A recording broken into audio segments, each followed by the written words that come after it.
Está me ouvindo bem? Está me ouvindo bem? Está me ouvindo bem? Você consegue me ouvir? Eu sinto que estou falando com vocês. Foi. E estamos aproveitando esse momento antes de começar a conversa para explicar um pouco do que se trata, né?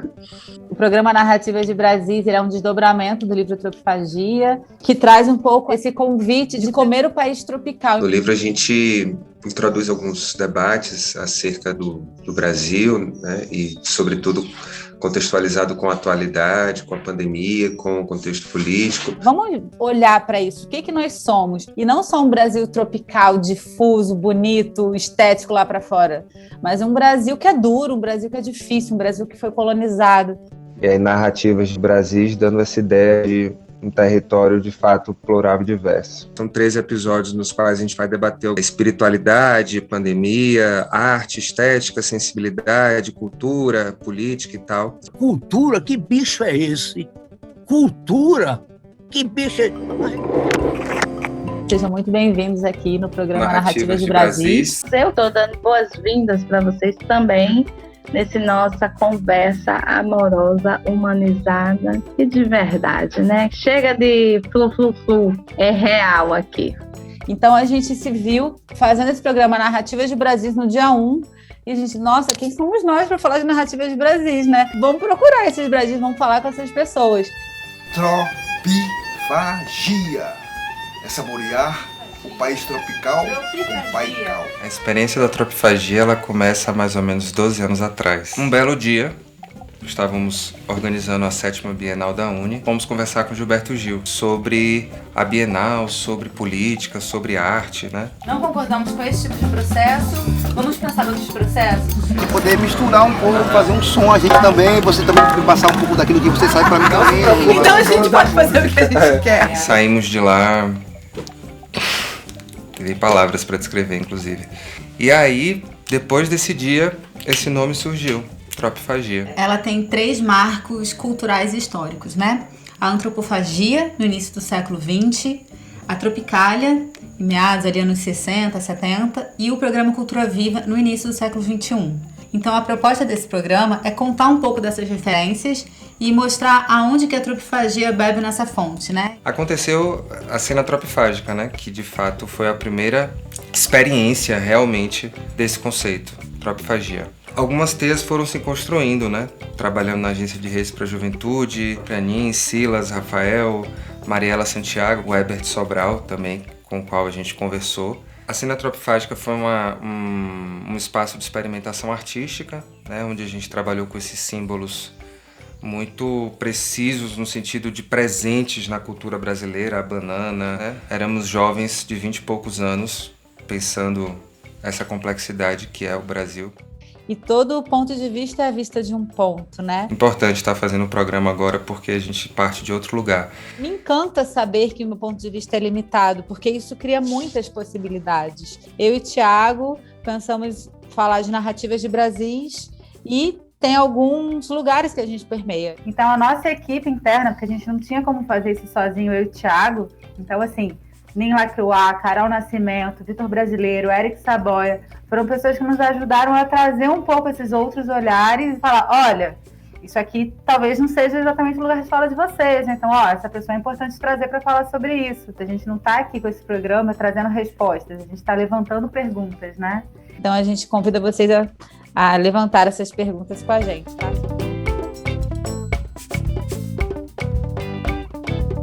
O livro ele tem 4 sessões, né? Tem um prólogo, que é a abertura, o epílogo, manifesto, que fecha. E acho que o mais potente do livro foi brincar com os formatos. É um livro acadêmico, mas não é um livro tradicional da academia. Então, nos ensaios memoriais, a gente articula um pouco a nossa trajetória, os debates que a gente coloca enquanto conceito.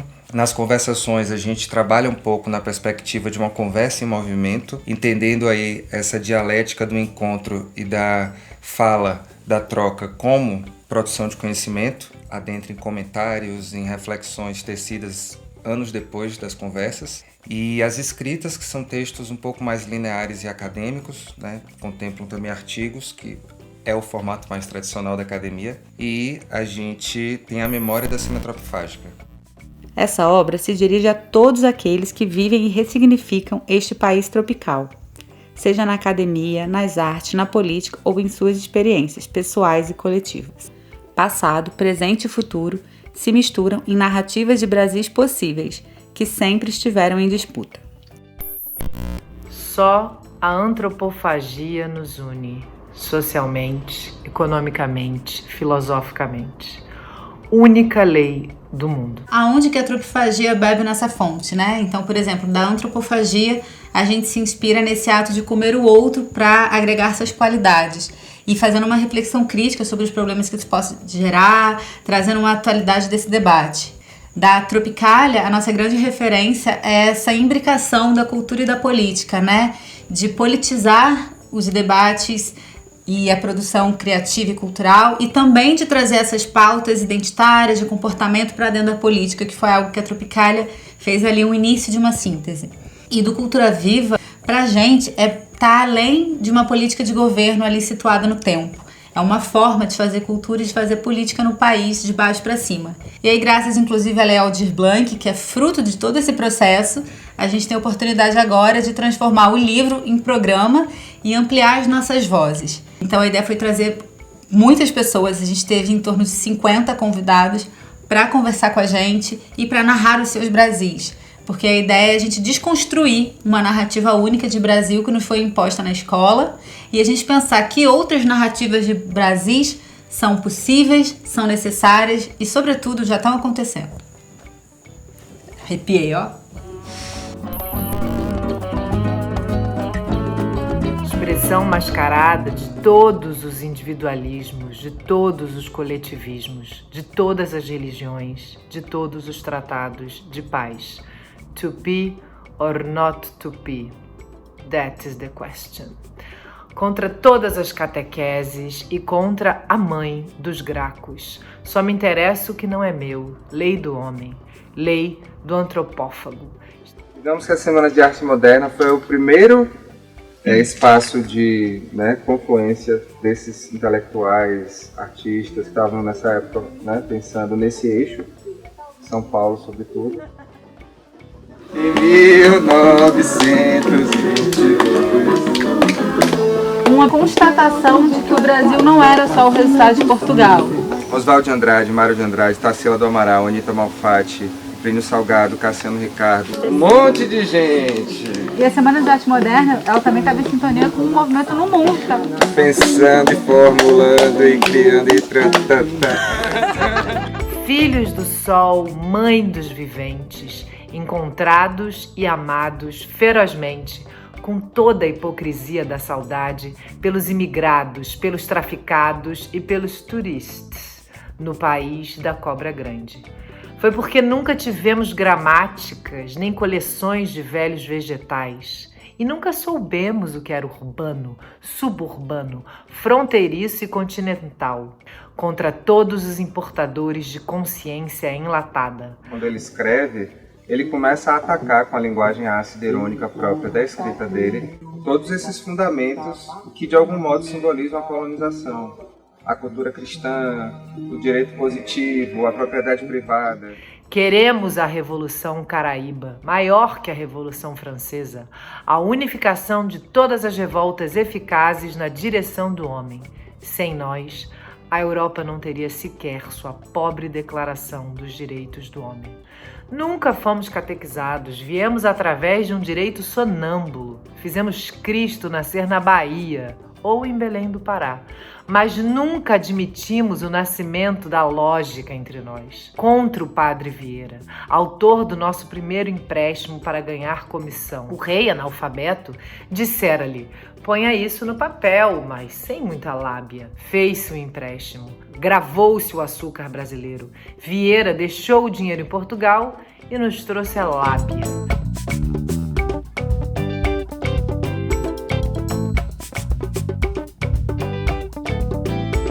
O verde amarelismo surge depois, essa coisa que a gente pode caracterizar realmente como totalitária. E aí depois, essas duas correntes vão ficando meio, mais desenhadas, a antropofagia e o verde amarelismo, e como elas, de fato, começaram a antagonizar, o que demonstra já visões de Brasis aí totalmente distintas. O importante é que essas identidades, elas continuam em movimento, assim, essa própria ideia de identidade nacional. O que é isso, afinal?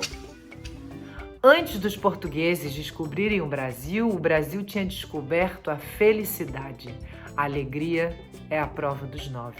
No matriarcado de Pindorama, contra a memória fonte do costume, a experiência pessoal renovada, antropofagia, absorção do inimigo sacro para transformá-lo em totem, a humana aventura, a terrena finalidade. É isso aí, o Oswald de Andrade, na visão dele, a antropofagia, José Celso também, só que ela dita em fúria ainda, né? Você falou da plenitude, né? Que na antropofagia era com fúria, exatamente.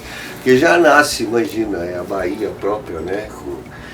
E é bem música também, poesia visceral, né?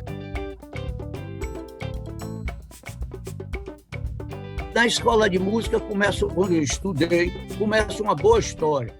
Imagine, a Bahia era uma cidade do interior, um fim de mundo, como qualquer capital do Brasil naquele momento.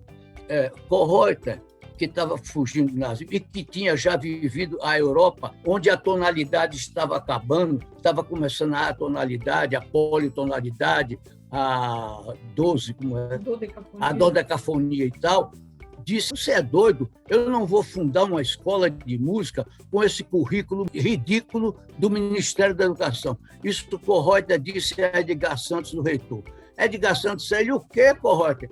Você vem fundar a escola que você quiser, larga o Ministério da Educação para lá. E realmente, Kohreuter fez uma escola, na qual nós estudamos, que não era oficial, não tinha nada a ver, o diploma não valia nada, mas era uma escola onde, quando você ia à reitoria, que ia Glauber Rocha, Caetano, Gil, Capelã, Torquato, quando esse povo ia na reitoria, ia tomar uma aula do que estava acontecendo nesse momento no mundo em música. Bom, então eu passei do ano de 64 até o ano de 67 na Bahia estudando. A gente vivia num ambiente de cultura extremamente sofisticado, entende? Aí eu, Caetano, Gil, todo mundo. Foi essa escola, foi esse mundo que fez o tropicalismo. E aí você vai fazer uma coisa, você conhecia também a música mais nova do mundo, aí você também, na música popular, se encosta para cá, se encosta para lá. Não adianta, você vai fazer uma coisa diferente.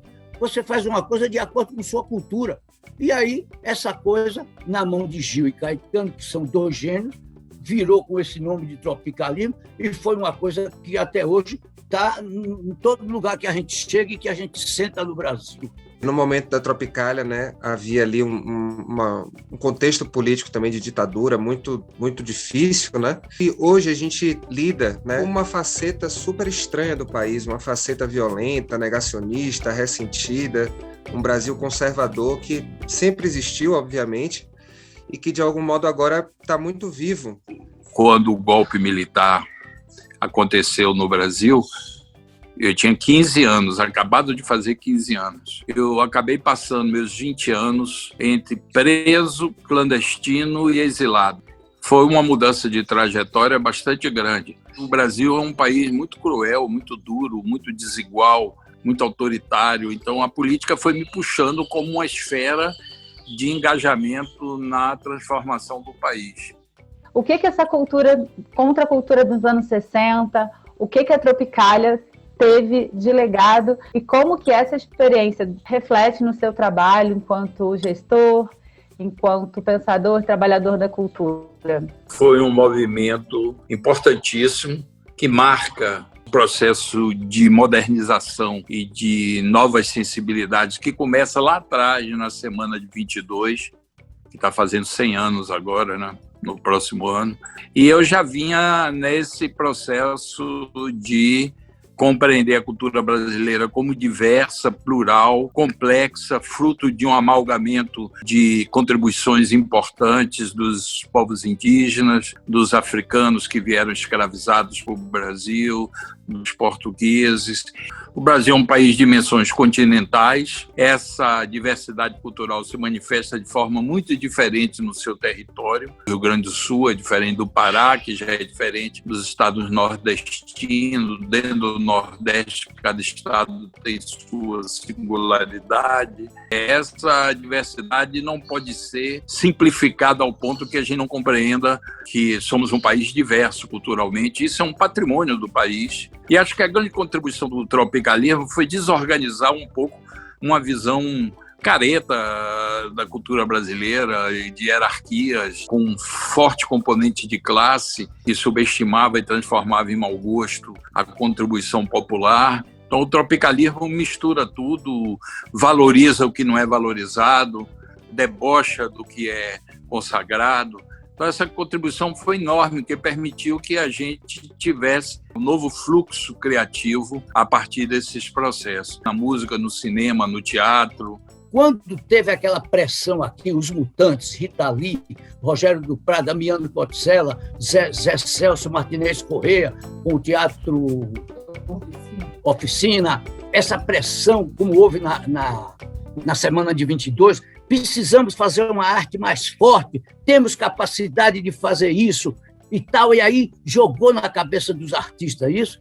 Caetano e Gil e eu, que estava por ali por perto, recebemos uma espécie de tiro no hipotálamo, porque quando a gente viu que na escola primária ensinavam a gente um tipo de raciocínio diferente, aí você foi jogando fora o raciocínio que você tinha aprendido antes. Porque você chega com 8 anos de idade, você sabe raciocinar, uma escola primária com 8 anos de idade.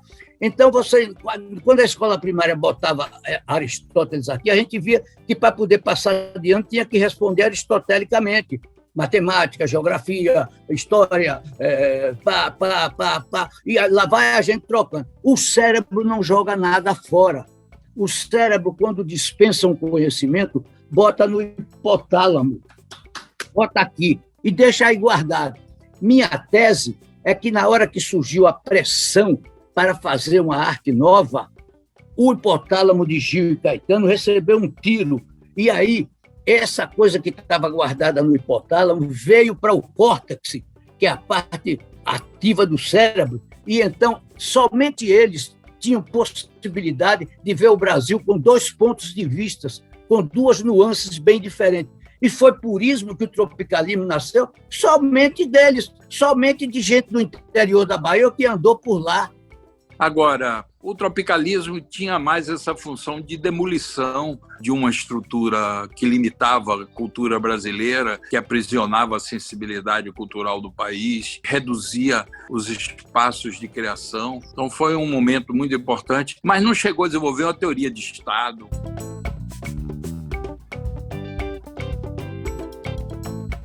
O Estado, para ir além do Estado, nós somos o governo para nutrir a utopia de que um dia a gente pode viver sem governo. Eu acho que o Cultura Viva foi um divisor de águas. Foi fundamental nesse processo de transversalizar realmente a educação, a cidadania das pessoas, o respeito a essa diversidade, o respeito a essa memória, né, dos mestres, das mestras, essa memória dos mais velhos, né? Os nossos mais velhos são nossas bibliotecas vivas, né? E tem aqui os Guarani, o Tepoporã, modo bom de viver na casa. Então aí eu vou mostrando isso. Essas práticas comunitárias que existem nas periferias das grandes cidades da América Latina toda. É o mutirão. E o mutirão aqui do português, ele vem do tupi, que é o motirô, né? Que é esse trabalho comunitário. E desencadear um processo de desenvolvimento em rede. A cultura branca, a cultura da elite sempre teve grana. Agora a cultura preta, a cultura indígena, a cultura de terreiro, isso aí não precisa, isso aí nem cultura reconhece. Então foi também um momento da gente ter acesso ao recurso. O recurso é nosso, nós somos do país, nós somos brasileiros, nosso dinheiro da cultura tem que vir para os povos pretos. Que porra é essa? Tem que vir para os povos indígenas, tem que vir para a cultura popular. E tirar o atravessador da fita, o prefeito, o secretário, o vereador, não, é ali, ó. Então foi importante o acesso ao recurso, sabe? nessa divisão desse bolo, a gente tem direito a isso. Foi importante legitimar toda essa oralidade, todos esses povos, adentrar a escola, os mestres e as mestras, mudar esse conceito dessa escola cartesiana, careta. Foi fundamental transversalizar com a saúde, loucos pela diversidade. Tu imagina, sabe, o conceito de ficar confinado dentro de um hospital, e aí a gente ia para fazer música, para fazer literatura, para fazer escultura, pintura, arte na cabeça da galera, tá entendendo?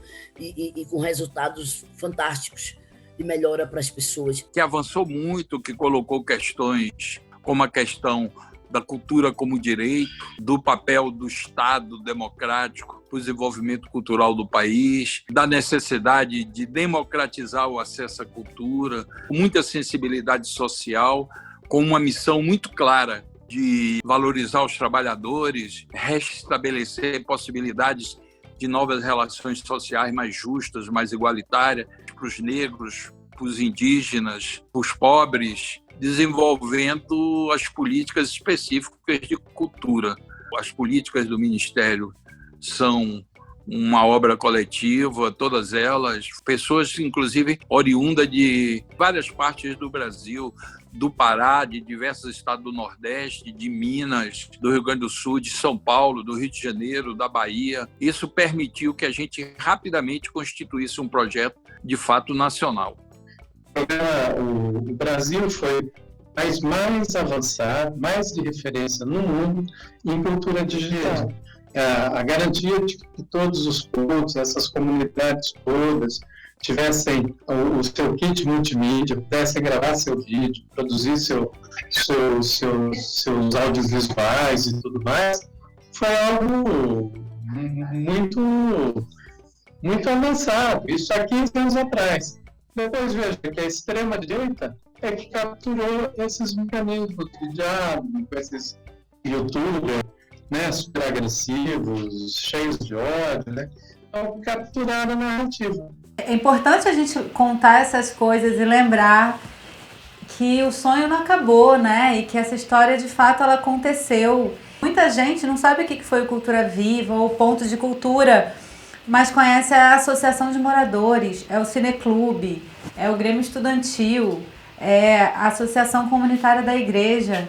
E a partir do momento que a gente narra, a gente fala, olha, a gente esteve lá em Brasília, dançando ciranda dentro do Ministério da Cultura, da esplanada dos ministérios, com povos indígenas, com mestres griots, com gestores públicos, com gente de dread, chinelo, paletó. Então, assim, a importância da gente narrar essa história, dizer que isso aconteceu e que não acabou. Então, quando a gente vai puxando esse fio da história, eu acho que é importante, para sair do raso, né, naquela conversa, assim, a gente vai percebendo mais o sentido das coisas, né? E eu diria que é por aí que nós vamos conseguir criar um pensamento decolonial, que a gente precisa desconstruir esse pensamento eurocêntrico que foi imposto e que tem muito valor em muitos aspectos, mas que também ele se impôs pela destruição do conhecimento do diferente, né? E a gente tem que construir novas legitimidades. E aí eu queria já pegar um gancho sobre isso com você, sobre o seu livro, facilitando aí, ó, gente, esse aqui é o livro do Célio, tá publicado pelo SESC, e na descrição vai ter todas as indicações de como é que vocês chegam nessa obra que realmente está bem especial. Numa determinada medida, aquele tempo, aquela acumulação feita ali no período do Ministério, evidentemente ela deixou um lastro, mas é um lastro desconhecido, ele tem que ser desconhecido. Afinal, o que é o Brasil para você? O que é o Brasil para você? O que é o Brasil para você? Ui! Nossa, é uma alta provocação. Caramba. Ixi, Maria. O Brasil pra mim. O Brasil pra mim. O Brasil pra mim. Ai, você nem pegou, vocês nem pegaram, né? Fiquei bem emocionada quando você falou o que é o Brasil, né? O Brasil é um vocativo que eu uso muito quando eu tomo um susto. Quando a janela bate, eu fico, Brasil! Colonialista. Nós até hoje somos colonialistas. O Brasil, o que é isso? Que tem tudo para ser uma referência mundial de convivência social, de riqueza cultural, de postura diante das dimensões tão vitais dos seres humanos. Mas a gente está envolto numa desigualdade social cruel, em marcas da escravidão ainda convivendo até os dias de hoje. Então a gente é um país contraditório, sem ter afirmado ainda um projeto possível de humanidade no país. Então essa luta é fundamental. Agora estamos na indústria, a grande indústria, e continuamos trabalhando como colonos. O colono é um bicho que é retirado de toda a humanidade. Ele não tem nada de humano dele. O Brasil ele tem muitas belezas, e ele tem muita potência, ele tem muita capacidade, mas a gente, como povo, nós teimamos em destruir essas belezas e essas potências e sabedorias que nós temos. O pessoal chama aí de complexo de vira-lata. E aí é tudo muito vulgar, muito ignorante, as pessoas elas fazem uma elegia à ignorância, à brutalidade. O fato de a gente estar vivendo uma situação como a de hoje, governado assim por um vampiro, né? E não é ele, né? É só a expressão do vampirismo, assim, de muita gente aí que tem uma visão utilitária do mundo, extremamente vulgar, bruta, né? E que é resultado de 500 anos de colonialidade mesmo.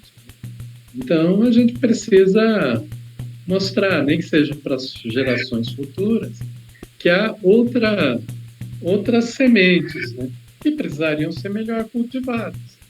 Não são, nem na academia. O Brasil é chocante. Tem um disco meu sobre isso, com defeito de fabricação, dizendo que nós, para o primeiro mundo que manda em nós somos androides que nascemos aqui e temos vários defeitos de fabricação, defeitos horríveis. Por exemplo, cantar é perigoso. Por exemplo, dançar é perigoso. E pensar é perigoso demais. Então, para mim, o Brasil é uma possibilidade. O Brasil é esse lugar da umbigada, do jongo, do tambor de crioula, do coco, sabe, do lundum, sabe, das marujadas, do samba com suas vertentes. É um lugar preto, é um lugar indígena, é um lugar afro-indígena, é um lugar onde esses tambores, eles têm séculos. Os maracatu aqui têm mais de 200, até 300 anos. Então, é um lugar que tem uma cultura fundamental, extremamente rica, extremamente potente. Tem demandas, tem Brasília, né? Tem essa energia política, sabe? De historicamente uma manutenção de um privilégio, né? Desde a colonização até agora é manter privilégio. O de baixo se foda e a gente aqui tá de boinha. Mas tem axé. E a gente precisa ter alegria, a essência da gente nesse mundo, nesse planeta. Não importa o nome, Já, não importa o nome, sabe, Olodumare, não importa o nome do sagrado, do supremo sagrado, não importa que ele nos dá essa vida, nos dá a possibilidade da gente se materializar aqui nessa terra para ser feliz. Não é para ter uma vida assim, de temor a Deus. Não é nada disso. É mentira, isso é para manter privilégio dos caras. É uma vida para a gente ter muita espiritualidade no sentido de harmonia com a terra. O Brasil é isso também. A gente precisa ter essa perspectiva de que a gente vive num território negro, afro-indígena, e que a natureza ela é fundamental para a gente se pôr em pé nesse plano. E que a gente precisa se alimentar disso, do fogo, do vento, da água.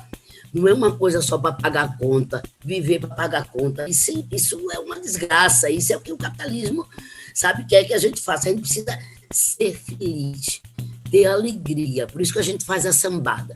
A coisa mais importante aqui que a gente tem é isso, é a brincadeira, sabe, sendo muito séria, porque traz alegria. O Brasil, para mim, ele é uma invenção, né? uma coisa assim que foi inventada aqui em cima dessas terras de Pindorama, né?